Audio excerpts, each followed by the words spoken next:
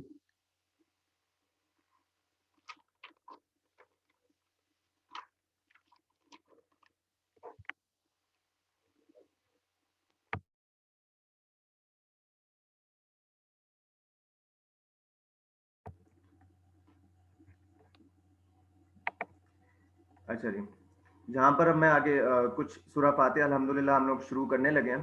تو اس کے بارے میں کچھ چند باتیں بتاتا چلوں جو آپ کے علم میں شاید نہ ہوں. تو انشاءاللہ اس کو دیکھتے ہیں. تو کوشش کریں گے کہ اس صورت کو جتنا ہم لوگ ڈیٹیل میں پڑھ سکیں اس کو پڑھیں. اس کا فائدہ یہ ہوگا کہ انشاءاللہ بعد میں ہم لوگ نماز میں بہت زیادہ اس کو کثرت سے پڑھتے ہیں. تو یہ ہوگا کہ ہم لوگوں کی نماز میں انشاءاللہ خشوع پیدا ہوگا. تو سب سے پہلی بات جو ہے اس میں یہ ہے کہ یہ والی سورت جو ہے پہلی مکمل سورت جی جو نازل ہوئی تھی. یہ والی سورت جو تھی پہلی مکمل سورت تھی. اس سے پہلی جو تھی سورہ الگ کی 5 آیتیں آئی تھیں. اس کے بعد سورہ قلم کی آئی تھی. اس کے بعد سورہ مزمل کی آئی تھی. پھر سورہ مدثر کی آئی تھی. پھر سورہ فاتحہ اللہ تعالیٰ نے نازل کی تھی حضور صلی اللہ علیہ وسلم.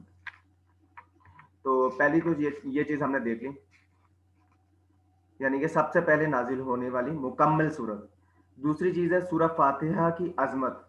سورہ فاتحہ کی عظمت جو ہے سورہ ہجر کی آیت نمبر 87 میں اللہ تعالیٰ فرماتے ہیں وَلَقَدْ آتَيْنَاكَ سَبْعًا مِّنَ الْمَثَانِي وَالْقُرْآنَ الْعَظِيمِ.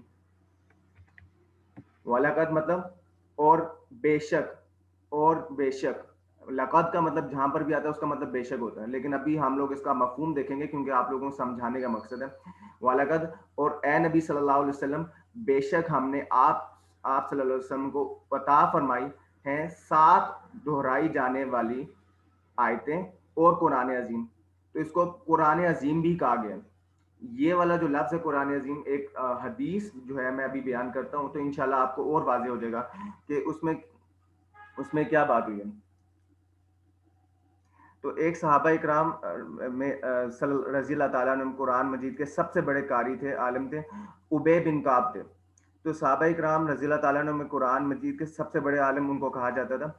ان سے ایک بار خود نبی صلی اللہ علیہ وسلم نے سوال کیا کہ اے ابے، کیا میں تمہیں وہ صورت کی تلقین کروں جس کی مثال نہ تو تورات میں نازل ہوئی، نہ انجیل میں، نہ زبور میں، نہ ہی قرآن مجید میں. جواب میں حضرت ابے بن کعب نے فرمایا حضور صلی اللہ علیہ وسلم ضرور تلقین فرمائے. اس پر نبی صلی اللہ علیہ وسلم کا دوسرا سوال تم نماز میں کیا پڑھتے ہو؟ تو حضرت ابے بن کعب نے کیا فرمایا کہ سورہ فاتحہ کی تلاوت شروع کر دی. یعنی کہ ان کو پتہ لگ گیا کہ کس بات کی طرف اشارہ ہوگا.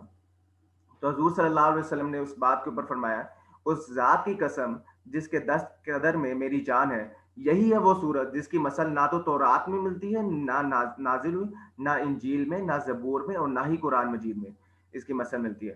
اور یہی سبع من المثانی اور قرآن عظیم ہے.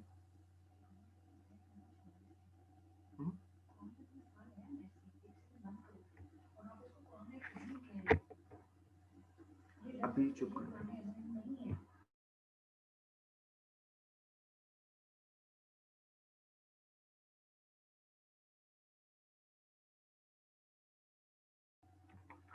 اچھا جی، اور یہ سنن ترمذی میں موجود ہے یہ کتاب تفسیر کے نام سے.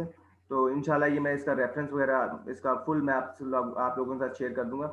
تو آگے چلتے ہیں. تو یہ دوسری بات کر دی جس میں اس کی عظمت بیان کر دی ہم نے. سورہ فاتحہ کی عظمت پہلی ہم نے سورہ مطلب نازل ہونے کی، دوسری عظمت. تیسرے ہم نے بات کرتے ہیں اس کے سورت کے نام. اس سورہ کے بہت سارے بے شمار نام ہیں اور اس کو بے شمار ناموں سے اس کو پکارا جاتا ہے. تو ان میں سے چند ایک جو ہے میں بیان کر دیتا ہوں. سورہ شفا کہتے ہیں، سورہ کنز کہتے ہیں، سورہ احمد کہتے ہیں، سورہ معافیہ کہتے ہیں، سورہ کافیہ کہتے ہیں، سورہ سبع مثانیہ کہتے ہیں. تو ان سب ناموں کی بھی کوئی نہ کوئی وجہ ہے کیونکہ اس سورت کو اوور آل سمری کہا جاتا ہے. پوری قرآن مجید کی اس کو سمری کہا جاتا ہے. تو قرآن مجید کی وجہ سے جو بھی فیض ہوتے ہیں ملتے ہیں وہ اس صورت میں ہم لوگوں کو مل جاتے ہیں.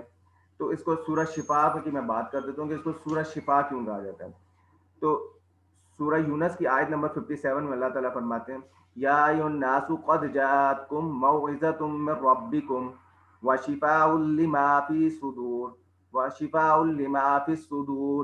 وہدی ورحمۃ للمؤمنین. اے لوگوں تمہارے پاس تمہارے رب کی طرف سے نصیحت آ گئی ہے اور شفا بھی دلوں کے امراض کے لیے اور رہنمائی اور رحمت ان کے لیے جس پر ایمان لائے. اور سورہ بنی اسرائیل کی آیت نمبر 82 میں آپ لوگوں کو شاید یاد ہی ہو وَنُنَزِّلُ مِنَ الْقُرْآنِ مَا هُوَ شِفَاءٌ وَرَحْمَةٌ لِّلْمُؤْمِنِينَ. اور ہم نے نازل کیا قرآن جس میں شفا ہے اور رحمت ہے مؤمنین کے لیے.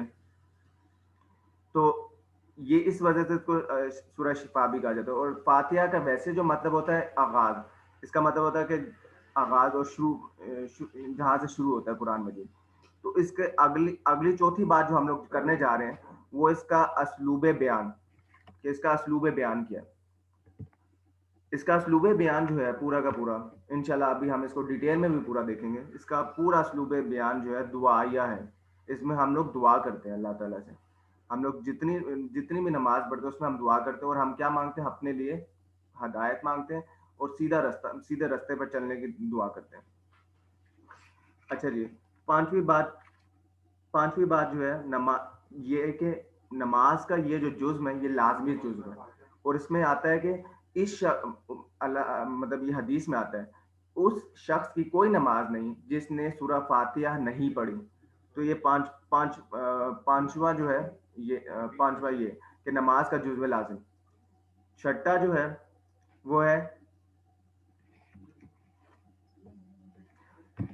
ہے وہ یہ ہے کہ ہمارے درمیان اختلاف تھوڑا بہت ہوتا ہے اور یہ بات یہاں پہ کرنا مناسب ہوگی. یا تو سورہ فاتحہ مطلب امام کے پیچھے ہم لوگ پڑھیں یا نہ پڑھیں. تو اس میں بھی کافی زیادہ باتیں ہیں. فار ایگزامپل جہری رکعت وہ ہوتی ہے جس میں امام اونچی آواز سے بلند آواز سے سورہ فاتحہ کی تلاوت کرتے ہیں. اس نماز میں کیا سورہ فاتحہ ہم لوگوں کو بھی دل میں پڑھنی چاہیے یا نہیں پڑھنی چاہیے, صرف سننی چاہیے. تو یہ دونوں طرف سے مطلب دونوں طرف کے جو مطلب مفسرین ہیں, دونوں طرف کے جو فقہا ہیں, ان کی رائے جو ہے اور دونوں کی رائے بالکل درست ہے. اپنی اپنی طرف انہوں نے بالکل صحیح بات کی ہے. اور آپ پڑھیں یا نہ پڑھیں بالکل صحیح, اس میں کوئی مسئلہ نہیں ہے, یہ فروعی مسئلہ ہے. اچھا جی, چھٹی بات جو ہم لوگ کرنے جا رہے ہیں, چھٹی ہوگی بلکہ, اور ساتویں بات جو ہے اس میں اس کی وہ ہے کہ اس کی آیتوں کی تعداد. اب اس کی آیت کی تعداد آپ شروع میں دیکھیں بسم اللہ الرحمن الرحیم جو ہے اس کے آگے نمبر 1 لکھا ہوا ہے. حالانکہ باقی سورت کی جب آپ دیکھیں گے اس میں نہیں لکھا ہوتا, اس میں نمبر 1 نہیں لکھا ہوتا. تو یہ امام شافعی کے نزدیک جو ہے بسم اللہ الرحمن الرحیم پہلی آیت ہے, اور صراط الذین انعمت علیہم غیر المغضوب علیہم ولا الضالین یہ ایک پوری آیت ہے. امام شافعی کے علاوہ باقی جو سارے کے سارے امام ہیں ان کے نزدیک صراط الذین انعمت علیہم اس پر ایک آیت مکمل ہوتی ہے. تو 6 آیتیں یہاں پر ہوتی ہیں, 7ویں آیت غیر المغضوب علیہم ولا الضالین, تو 7 آیتیں یہاں مکمل ہو جاتی ہیں. ٹوٹل آیتیں 7 ہی ہیں, کیونکہ قرآن مجید سے بھی یہ ثابت ہوا ہے. وہ جیسے میں نے آپ کو ایک آیت بیان فرمائی اور ساتھ میں میں نے ایک حدیث بھی کوٹ کی, اور اس سے پتہ لگتا ہے کہ ہے تو 7 آیتیں ہی, اس میں کوئی ایسی بات نہیں. 8ویں بات جو ہے, جب اس کے بعد ہمیں آمین کہنا چاہیے کہ نہیں کہنا چاہیے, اس پر سارے کے سارے امام, سارے کے سارے فقہا متفق ہیں کہ آمین کہنا چاہیے. ہاں, اب اس کو پست آواز سے کہنا چاہیے یا اونچی آواز سے یا نچلی آواز سے کہنا چاہیے. تو اس میں بھی دونوں طرف ہے, مطلب یہاں کہیں نہ کہیں دونوں کی اپنی اپنی وجوہات ہیں, اور وہ بھی بالکل ٹھیک ہے, اس میں کوئی مسئلہ نہیں ہے. یعنی کہ مطلب آپ اس کو اونچی آواز سے کہیں یا نہ کہیں کوئی مسئلہ نہیں, اس سے نماز آپ کی انشاءاللہ ہو جائے گی. تو اب کیونکہ ٹائم ختم ہو رہا ہے تو انشاءاللہ باقی جو ہے اس کو سورہ فاتحہ کو ہم لوگ ڈیٹیل میں دیکھیں گے, اور ایک ایک لفظ کو ہم لوگ انشاءاللہ ڈیٹیل میں انالیسس کریں گے کہ ہم لوگ اس میں پڑھتے کیا ہیں, اور ہم لوگ اپنی غلطیاں بھی انشاءاللہ درست کریں گے. اب اس میں غلطیاں میں 1-2 نشاندہی کر دیتا ہوں آپ کے ابھی دلچسپی کے لیے. ہم لوگ اس کو الحمدللہ پڑھتے ہیں. اس کو پڑھنا کیسے چاہیے, الحمدللہ، اس کے بعد رب العالمین پڑھتے ہیں، رب العالمین، یہ بھی غلط ہے، رب العالمین، عالمین اگر ہم پڑھیں گے وہ الف سے ہوگا، اس کا مطلب ڈفرنٹ ہو جائے گا، تو ہم لوگ اس کو عالمین پڑھیں گے، اور رب کو رب نہیں پڑھیں گے، رب العالمین، اس طریقے سے ہم لوگ پڑھیں گے، تو ہم لوگ پورا اس کو کیسے پڑھیں گے، اور ہا بھی ہم لوگ صحیح طریقے سے ادا کریں گے، بہت سارے لوگ ہا بھی صحیح طریقے سے ادا نہیں کرتے، تو اس کو ایسے پڑھیں گے، الحمد للہ رب العالمین، تو اس کو اس طریقے سے کریں گے انشاءاللہ۔ ہم لوگ جیسے جیسے آگے چلیں گے تو باقی ساری یہ چیزیں ہم لوگ نشاندہی کریں گے کہ کہاں کہاں پہ غلطیاں ہوتی ہیں، اس کو صحیح کیسے کریں گے، اس کا ہم معنی دیکھیں گے، اس کو ہم ڈیٹیل میں دیکھیں گے، اور انشاءاللہ ہم لوگ جو سیکھیں گے یہاں پر اس کو ہم لوگ پریکٹس میں بھی لائیں گے، مطلب اللہ تعالیٰ کے کوئی احکامات ہیں، کچھ چیزیں ہم لوگ غلط ڈیلی لائف میں پریکٹس کر رہے ہیں، کچھ لوگ ہم لوگوں کو علم نہیں ہے، ہم اس کو بھی انشاءاللہ پریکٹس میں لائیں گے اور اس پر عمل کر کے ہم لوگ آگے چلیں گے۔ تو اب بس میں یہاں پر اختتام کرتا ہوں، دعا کرتے ہیں، اور میں دیکھ لیتا ہوں کہ سوال جو آپ سوال وغیرہ آئے ہیں، سوال تو کافی زیادہ ہے۔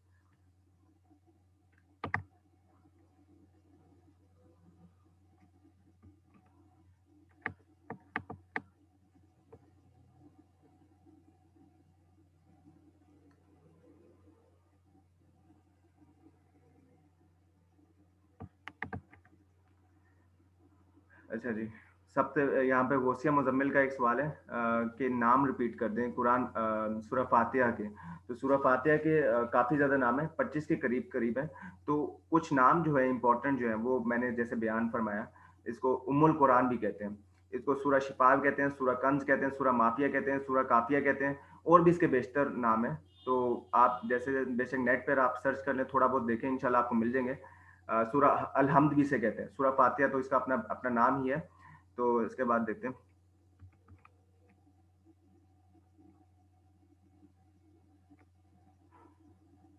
اور اگلا سوال ہے ویڈیو کا ریکارڈنگ سینڈ کر دیں، انشاءاللہ یہ ویڈیو پوری کی پوری ریکارڈ ہوتی ہے تو آگے بھیج دیں گے۔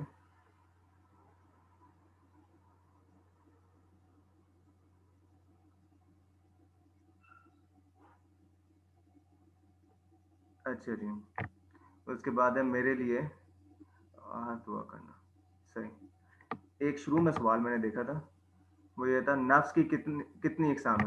اچھا سلمان بھائی، یہ اقسام جو انشاءاللہ جیسے جیسے ہم لوگ آگے پڑھیں گے نا، نفس کا کہیں پہ ذکر آئے گا قرآن مجید میں، تو ہم لوگ اس کو ڈیٹیل میں دیکھ لیں گے۔ یہ سوال جو ہے اس کو کم از کم کافی زیادہ وقت لگے گا اس کو آنسر کرنے میں، تھوڑا ٹائم ویسے بھی کم رہ گیا، تو انشاءاللہ اس نفس کی جتنی اقسام ہے نا وہ ہم لوگ جیسے ٹاپک آئے گا نفس کا تو ہم لوگ اس کو دیکھ لیں گے، یا ہم لوگ ایک لیکچر رکھ لیں گے، یا جب اگلے جمعے کو ہم لوگ جب سورہ فاتحہ کو مکمل کر لیں گے، پورا اے ٹو زیڈ سمجھ لیں گے، تو جتنے سوال ہیں انشاءاللہ یہ والا بھی نفس کی کتنی اقسام ہے اس کو بھی ہم لوگ دیکھ لیں گے۔ اور کوئی سوال؟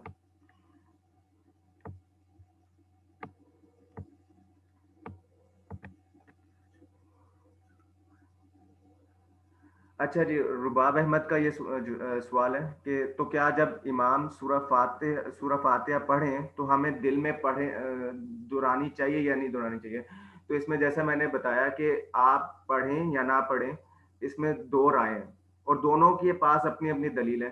اب وہ دلیلیں بھی بہت زیادہ ڈیٹیل میں ہیں، فار ایگزامپل اگر میں یہاں پہ بتانا شروع کروں، اس کو گھنٹہ وضاحت کرنے میں سمجھانے میں لگ جائیں گی، یہ چیزیں تھوڑا سمجھنے میں مشکل ہوتی ہیں شروع میں، تو انشاءاللہ جب ہم لوگ آگے آگے جائیں گے تو یہ ڈیٹیل دلیلیں بھی ان کی سمجھ لیں گے، اب جہاں جہاں مناسب ہوگا۔